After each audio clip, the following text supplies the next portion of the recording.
dans le bureau de l'entreprise de technologie où je travaillais au centre-ville. J'ai prié pour ce bébé depuis bien avant que tu saches que tu étais enceinte. Lorsque je l'ai repoussée, elle a souri et a murmuré. Nous sommes connectés maintenant, je te reverrai bientôt. J'ai signalé l'incident et elle a été licenciée. Cela s'était passé 4 mois plus tôt. Hier, la police a découvert dans son appartement un berceau identique au mien ainsi que des blouses d'hôpital, des dossiers médicaux falsifiés et un plan de naissance détaillé où elle se présentait comme la mère. Je suis assise au commissariat à 8 mois et demi de grossesse en fixant des photographies que je n'aurais jamais voulu voir.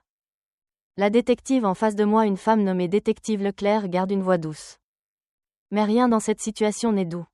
Rien de tout cela n'a de sens. Mademoiselle Laurent, j'ai besoin que vous examiniez cela avec attention, dit-elle en faisant glisser un autre dossier sur la table.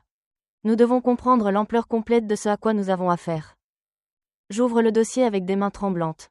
À l'intérieur se trouvent d'autres photos de l'appartement de Camille Moreau. La femme qui m'apportait du thé aux herbes chaque matin. Celle qui riait à mes blagues et s'intéressait à mes projets de week-end. Celle qui m'avait coincée dans les toilettes avec un objet tranchant il y a 4 mois.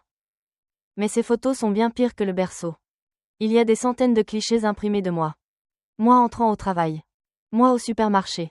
Moi lors de mes rendez-vous prénataux. Moi et mon mari Lucas dînant dans notre restaurant préféré. Certaines de ces photos remontent à des mois voire à une année entière. Quand avez-vous rencontré Camille Moreau pour la première fois ? Demande détective Leclerc. J'essaie de me souvenir malgré la peur qui fait trembler tout mon corps. Il y a environ 18 mois.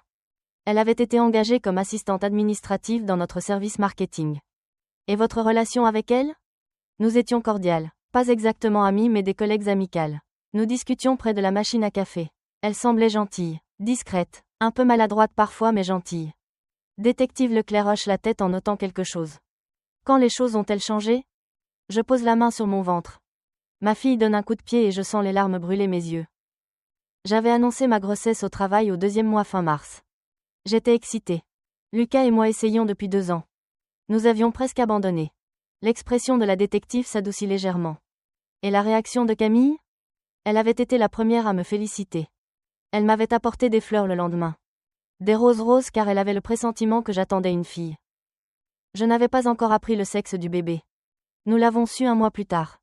Après cela, elle était devenue plus attentionnée. Elle posait des questions sur mes rendez-vous, m'apportait des collations et proposait son aide pour tout ce dont j'avais besoin. Je pensais qu'elle était simplement gentille. Peut-être voulait-elle des enfants elle-même et était heureuse pour moi. A-t-elle déjà parlé de son propre désir d'avoir des enfants ? Une fois, elle avait mentionné qu'elle avait toujours voulu être mère, que c'était sa vocation. Mais elle l'avait dit d'une manière triste, comme si elle y avait renoncé. Je n'avais pas posé plus de questions car cela semblait trop personnel. Détective Leclerc se cale dans son siège. Mademoiselle Laurent, nous avons examiné l'appartement de Camille en détail. Nous avons trouvé de nombreux journaux. Elle écrivait sur vous chaque jour depuis 16 mois. Mon sang se glace. Chaque jour. Au début, les entrées étaient des observations normales sur le travail, sur votre gentillesse envers elle quand les autres ne l'étaient pas. Mais autour de l'annonce de ma grossesse, le ton avait changé radicalement. Elle avait commencé à croire que mon bébé était destiné à être le sien. Qu'elle avait été choisie pour être la mère. Que je n'étais qu'une porteuse pour son enfant. C'est insensé. Oui, ça l'est. Détective Leclerc sort un autre dossier. Elle avait un plan détaillé, mademoiselle Laurent. Elle avait étudié votre date d'accouchement, votre hôpital, votre plan de naissance. Elle avait falsifié des dossiers médicaux la présentant comme la patiente enceinte. Elle s'était procuré des blouses d'hôpital. Elle se préparait à vous intercepter probablement pendant ou juste après l'accouchement. La pièce tourne. Je m'agrippe au bord de la table. Nous assemblons encore les pièces, mais elle avait des plans de l'hôpital. Elle savait quelle entrée utiliser et à quel étage vous seriez. Elle avait fait des repérages pendant des mois. Même après avoir été licenciée suite à l'incident dans les toilettes, cela n'avait pas arrêté son obsession. Au contraire, cela l'avait intensifiée. Elle croyait que l'ordonnance restrictive que vous aviez obtenue était un test de votre dévouement en tant que mère. Je commence à pleurer. Je ne peux pas m'en empêcher. Mes hormones sont déjà sens dessus-dessous et c'est trop. La détective me dit doucement qu'il y a autre chose. Nous avons découvert un lien entre vous et Camille qui remonte plus loin que votre collaboration professionnelle.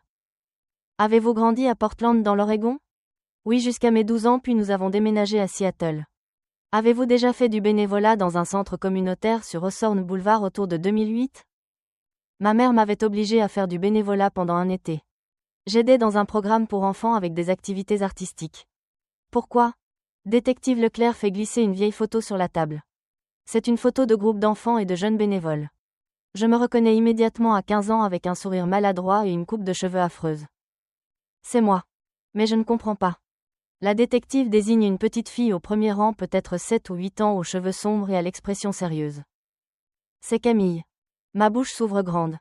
Camille participait à ce programme cet été-là. Vous étiez bénévole. Selon ces journaux, vous aviez été gentil avec elle. Vous l'aviez aidée avec un projet de peinture. Vous lui aviez dit qu'elle était talentueuse. Elle ne vous avait jamais oublié, mademoiselle Laurent. Vous aviez été la première personne à la faire se sentir vue. Je fixe la photo sans aucun souvenir précis de cet enfant. J'étais une adolescente de 15 ans essayant simplement de terminer mes heures de bénévolat. J'avais probablement dit des choses gentilles à des dizaines d'enfants cet été-là. Elle vous cherchait depuis tout ce temps. Elle avait suivi votre vie via les réseaux sociaux. Quand elle avait vu l'offre d'emploi dans votre entreprise, elle avait postulé spécifiquement pour être près de vous. Elle avait vu votre grossesse comme un signe du destin vous réunissant pour qu'elle puisse enfin avoir la famille dont elle avait toujours rêvé. Avec vous comme lien vers cette famille. Je me sens mal. J'ai vraiment besoin d'air. Détective Leclerc m'aide à me lever. Nous sortons de la salle d'interrogatoire dans un couloir. Je m'appuie contre le mur en respirant profondément. Mon téléphone vibre. C'est Lucas. Élise, où es-tu? Est-ce que tu vas bien? Je lui avais envoyé un message 1 heure plus tôt pour dire que la police avait besoin de me parler. Je lui avais dit de rester à la maison, de ne pas s'inquiéter. Évidemment, c'était stupide. Je suis au commissariat. Je vais bien. Je t'expliquerai tout à la maison. As-tu besoin que je vienne te chercher? Non, je vais conduire. J'ai juste besoin de quelques minutes. Je raccroche et regarde détective Leclerc.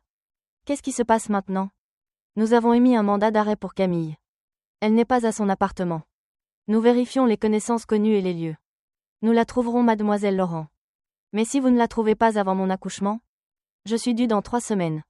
Nous allons coordonner avec la sécurité de l'hôpital. Nous aurons des agents qui surveilleront la situation. Vous serez en sécurité. Le mot sécurité semble vide de sens en ce moment. Je rentre chez moi dans un état second. Mes mains serrent le volant si fort que mes jointures blanchissent. Chaque voiture derrière moi pourrait être Camille. Chaque personne sur le trottoir pourrait être Camille. Quand j'arrive à la maison, Lucas fait les 100 pas dans le salon. Dès qu'il me voit, il se précipite. Je lui raconte tout. Les photos, les journaux, le lien depuis mes 15 ans, le plan détaillé pour prendre notre bébé. Le visage de Lucas passe de l'inquiétude à l'horreur puis à la fureur. Il appelle son frère qui est avocat. Nous avons besoin de protection légale. La police dit qu'elle cherche Camille, mais ce n'est pas suffisant. Cette femme est dangereuse. Elle m'a harcelée pendant plus d'1 an. Elle m'a agressée. Elle est clairement instable. Le soir même, le frère de Lucas, Michael, vient. Il passe des appels, parle de sécurité renforcée, de changer d'hôpital, de s'assurer que notre adresse n'est pas publique. Mais je peux à peine me concentrer. Je pense sans cesse à cette petite fille sur la photo. Celle dont je ne me souviens pas. Celle qui se souvenait de moi. Qu'avais-je dit? Qu'avais-je fait pour marquer autant? Michael suggère que je reste ailleurs jusqu'à ce qu'il l'attrape. Un hôtel ou chez eux. Je refuse. C'est notre maison. C'est là que nous avons préparé pour notre fille. Je ne laisserai pas Camille nous prendre cela aussi. Nous renforçons tout. À la fin de la semaine, notre maison ressemble à une forteresse. Caméra partout, nouvelle serrure, détecteur de mouvement. Lucas achète même une batte de baseball qu'il garde près du lit. Camille ne se montre pas. Les jours passent, puis 1 semaine, puis 2. La police n'a rien. Sa voiture a été retrouvée abandonnée près de la frontière canadienne, mais aucune preuve qu'elle l'ait franchie. Aucune utilisation de carte bancaire, aucune activité téléphonique. Elle pourrait être n'importe où. Je suis en congé maternité maintenant. Ma date d'accouchement est dans 5 jours. Je suis énorme, inconfortable et terrifiée. Lucas ne me quitte presque pas. Il travaille à la maison, m'accompagne à chaque rendez-vous, vérifie les caméras obsessivement. La nuit, je rêve de Camille. Parfois, elle est la femme adulte que je connaissais au travail. Parfois, elle est la petite fille de la photo. Dans les rêves, elle tend toujours la main vers mon ventre en murmurant que le bébé est à elle. Je me réveille haletante et Lucas me tient jusqu'à ce que ma respiration se calme. 3 jours avant la date, quelque chose arrive. Je suis dans la chambre du bébé en pliant de minuscules vêtements quand mon téléphone sonne. Numéro inconnu. J'hésite mais je réponds. Silence mais pas vide. Quelqu'un est là. Je peux entendre la respiration. Allô? Élise. La voix est douce, familière. Camille. Mon cœur s'arrête. Comment as-tu eu ce numéro? J'ai toujours eu ton numéro. J'ai toujours su où tu étais. Toujours. La police te cherche. Je sais qu'ils ne me trouveront pas. Je suis très douée pour me cacher. J'ai beaucoup d'entraînement. Ma main tremble. Je devrais raccrocher. Je devrais appeler la police. Mais j'ai besoin de comprendre. Camille, pourquoi fais-tu cela? Tu ne te souviens pas, n'est-ce pas? Cet été-là, ce que tu m'as dit. J'avais 15 ans. J'étais juste une adolescente aidant dans un programme de bénévolat. Tu m'as dit que j'étais spéciale. Que ma peinture était magnifique. Tu as dit que j'avais un don. Sa voix se brise. Ma mère d'accueil ne disait jamais ce genre de choses. Aucune d'elles ne l'avait fait. J'ai traversé 7 familles, Élise. 7. Et personne ne m'avait jamais dit que j'étais spéciale jusqu'à toi. Tu m'as donné de l'espoir. Tu m'as fait croire que je pouvais avoir une belle vie, une famille, de l'amour. Et j'ai essayé si fort, mais rien n'a fonctionné. Chaque relation échouait. Chaque emploi était mauvais. Chaque endroit où je vivais semblait vide jusqu'à ce que je te revoie. Camille, je ne peux pas être ce dont tu as besoin. Tu l'es déjà. Tu me donnes le plus grand cadeau. Tu me donnes une fille. Notre fille. Elle n'est pas ta fille. Elle est à moi et à Lucas. Lucas n'a pas d'importance. Il n'est que du matériel génétique. Ce qui compte, c'est le lien, la connexion spirituelle. J'ai créé un lien avec elle avant même sa conception. Je l'ai prié dans l'existence. J'ai appelé son esprit dans ce monde. Camille, je t'en prie. S'il te plaît, cherche de l'aide. Laisse-moi t'aider à trouver des ressources, une thérapie, du soutien, quelque chose. Je n'ai pas besoin d'aide. J'ai besoin de ma fille et je l'aurai. Élise, d'une manière ou d'une autre, je l'aurai. La ligne devient muette. J'appelle immédiatement détective Leclerc. Elle envoie des agents pour tracer l'appel, mais nous savons tous que c'est probablement inutile. Camille est intelligente. Elle n'appellerait pas d'un endroit traçable. Les 2 jours suivants sont un brouillard d'agents de police et d'anxiété. Je dors à peine. Chaque bruit me fait sursauter. Chaque ombre ressemble à Camille. Puis au milieu de la nuit, mes os se rompent. Lucas se réveille instantanément. Le bébé arrive. Les contractions commencent fort et rapides. Nous arrivons tout juste à la voiture. Lucas appelle détective Leclerc en conduisant. Des agents nous attendent déjà à l'hôpital. Ils nous escortent. L'hôpital est lumineux et écrasant. Je suis emmenée dans une salle d'accouchement. Les infirmières s'affairent. Mon médecin arrive. Tout va si vite. Mais à travers tout cela, je scrute les visages à la recherche de Camille. Est-elle ici? Est-elle en train de regarder? Est-elle en train d'attendre? L'accouchement est long, douloureux, épuisant. Lucas me tient la main tout du long. Il me dit que je suis forte. Que je peux le faire. Et après 14 heures, j'entends un cri. Le cri de ma fille. C'est une fille, dit le médecin en souriant. Une belle fille en pleine santé. Il la place sur ma poitrine et tout le reste disparaît. Toute la peur, toute l'anxiété, toute la terreur des derniers mois. Rien ne compte en cet instant. Elle est là. Elle est réelle. Elle est à moi. Elle est parfaite, murmure Lucas avec des larmes coulant sur son visage. Nous la nommons Lilou Anne-Laurent. Elle a des cheveux sombres, mon nez et les yeux de Lucas. Elle pèse 3 kg 200 grammes de perfection absolue. Les agents devant ma chambre sont vigilants. Personne n'entre sans vérification. Je devrais me sentir en sécurité, mais ce n'est pas le cas. La 2e nuit à l'hôpital, pendant que Lucas est rentré pour se doucher et prendre des affaires, une infirmière entre pour vérifier Lilou. Je refuse qu'elle l'emmène à la nurserie. Elle reste avec moi. Quand Lucas revient, il est d'accord. Lilou ne va pas à la nurserie. Pas une seule fois. Nous rentrons à la maison 3 jours plus tard. La maison semble différente avec elle. Plus pleine, plus vivante, mais aussi plus vulnérable. Nous avons tant à perdre maintenant. Détective Leclerc passe nous voir. Elle admet qu'ils n'ont toujours pas trouvé Camille. C'est comme si elle avait disparu de la surface de la terre. Elle m'avait appelé juste avant l'accouchement. Elle est toujours là dehors. Nous restons vigilants.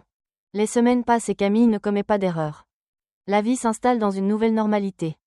Une normalité avec caméra, système de sécurité et regard constant par-dessus l'épaule. Une normalité où je vérifie Lilou 17 fois par nuit pour m'assurer qu'elle respire encore, qu'elle est encore là, qu'elle est en sécurité. Ma mère vient nous rendre visite quand Lilou a 3 semaines. Elle est venue de Seattle désespérée de rencontrer sa petite fille. Je ne lui ai pas tout raconté, juste qu'il y avait eu un incident au travail et que nous étions prudents. Mais les mères savent toujours. Je m'effondre et lui raconte tout. Elle me tient pendant que je pleure. Elle décide de rester plusieurs semaines. Elle prend les nuits avec Lilou, cuisine les repas, reste avec moi quand l'anxiété devient trop forte. Un après-midi, elle mentionne cet été de bénévolat. Tu rentrais chaque jour en parlant des enfants. Tu aimais vraiment ça. Tu étais bonne avec eux, Élise. Patiente, gentille. Les pièces commencent à s'assembler. J'avais été gentille avec Camille non pas parce qu'elle était spéciale, mais parce que j'avais besoin de me sentir utile au milieu des disputes de mes parents. Et Camille avait pris cela et construit toute sa vie autour. Ce n'est pas ta faute, dit ma mère. Ce qu'elle fait n'est pas ta faute. Lilou a 6 semaines quand quelque chose change. Je pousse sa poussette dans le parc du quartier. C'est un bel après-midi d'octobre. Une femme plus âgée approche. Quel bel bébé, dit-elle en souriant. Je me tends mais remercie. Elle mentionne avoir vu une femme étrange dans le parc quelques semaines plus tôt qui observait le chemin. Mon cœur bat fort. Je contacte immédiatement détective Leclerc. Cela signifie qu'elle se rapproche. Cette nuit-là, je crée un faux compte sur les réseaux sociaux et je trouve celui de Camille. Je lui envoie une demande. Elle accepte. Il y a une photo récente de ma maison. Et une autre d'un badge d'hôpital différent. Demain est le jour. Je sais qu'elle va venir à la visite de contrôle de Lilou. Je préviens détective Leclerc. Nous mettons en place un piège. J'insiste pour y aller moi-même avec Lilou. C'est risqué mais c'est notre chance. Le matin du rendez-vous, nous nous rendons à l'hôpital entourés d'agents en civil. Tout semble normal jusqu'à ce que l'alarme incendie retentisse. C'est le chaos. Dans la confusion dans la cage d'escalier, je la vois. Camille en blouse d'hôpital avec un badge visiteur. Nos regards se croisent. Elle sourit. Puis elle s'enfuit. Je la poursuis dans le parking. Camille, arrête-toi. Je veux juste parler. Il n'y a rien à dire. C'est fini. Je veux ce qui est à moi. Elle n'est pas à toi. Elle pleure. Je voulais juste une famille. C'est tout ce que j'ai toujours voulu. Quelqu'un à aimer qui m'aime en retour. Pourquoi est-ce si impossible? Malgré tout, je ressens de la pitié pour elle. Cette femme brisée qui avait transformé une simple gentillesse en une obsession de toute une vie. Les agents arrivent. Ils l'arrêtent. Elle ne résiste pas. Elle murmure qu'elle est désolée. Qu'elle voulait juste appartenir. Des mois plus tard, une lettre arrive d'un établissement psychiatrique. Elle est lucide et pleine de remords. Elle parle du papillon de cette peinture et comment mes mots l'avaient aidée à traverser les années difficiles. Elle espère que Lilou ne connaîtra jamais la solitude qu'elle a connue. Je plie la lettre et la range. Lilou a maintenant 4 mois. Elle sourit, elle rit, elle explore tout. Elle est entourée d'amour et c'est ainsi que cela doit être. Parfois je vérifie encore les caméras la nuit. Mais cela s'améliore jour après jour. Nous sommes retournés au parc. Une interaction normale avec une inconnue bienveillante. Et pour la première fois depuis longtemps, je me sens bien. Le traumatisme nous change. Il nous rend plus prudents, plus protecteurs. Mais il ne doit pas nous définir. Je tiens Lilou tout contre moi et je lui promets silencieusement. Je te protégerai. Je t'aimerai. Je te garderai toujours en sécurité quoi qu'il arrive. Thank you for listening to today's story. Don't forget to like, share, and subscribe to support the channel. See you in the next story.